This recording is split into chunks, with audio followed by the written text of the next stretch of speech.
دو قیدیوں نے خواب دیکھا، اپنا اپنا خواب انہوں نے بیان کیا یوسف علیہ السلام کو۔ ایک قیدی نے دیکھا کہ وہ سر پر روٹیاں رکھ کر کے لے جا رہا ہے اور پرندے نوچ نوچ کر کھا رہے ہیں۔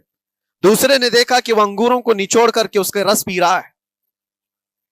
تو انہوں نے بتایا یوسف علیہ السلام کے پاس ایسا ایسا ہم نے خواب دیکھا ہے، اس کی تعبیر کیا ہو سکتی ہے؟ سیدنا یوسف علیہ السلام فرماتے ہیں میں دونوں کے خواب کی تعبیر بتاؤں گا، لیکن اس میں سے ایک بندہ، اس سے آپ نے کہا تو وعدہ کر کے میرا بھی کام کرے گا، میرا بھی ایک کام ہے تو کرے گا۔ 7 سال گزر گئے تھے، جو بادشاہ مصر تھا وہ بھی بدل چکا تھا، جس نے قید میں ڈالا تھا وہ ختم ہو گیا، دوسرا آیا، تیسرا آیا، جو بھی آیا، لیکن حکومت بدلی ہوئی تھی۔ تو خواب کی تعبیر بتانے سے پہلے ایک قیدی سے یوسف علیہ السلام نے کہا کہ میرا کام تو کرے گا؟ اس نے کہا ہاں آپ جو کہیں گے میں کروں گا۔ تو سنو، تعبیر یہ ہے جس کے سر پر روٹیاں رکھی ہوئی اور کوے کھا رہے تھے یا پرندے کھا رہے تھے، اس کی تعبیر یہ ہے کہ عنقریب تجھ کو موت کی سزا سنائی جائے گی۔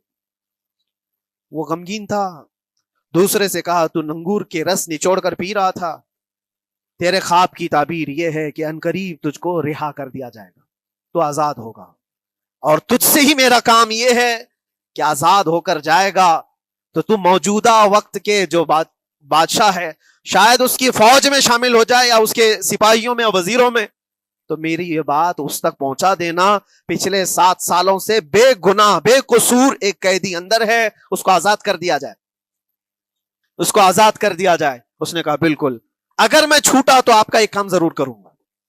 سنیے بات، چند دن نہیں گزرے تھے کہ اس ایک قیدی کو موت کی سزا ہو گئی، اس کو موت کی سزا سنائی گئی اور پھانسی ہو گئی۔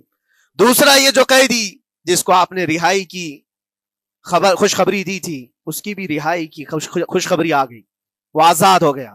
لیکن قرآن پاک میں ہے آزاد ہو کر جب جاتا ہے آدمی تو پچھلا بھول جاتا ہے۔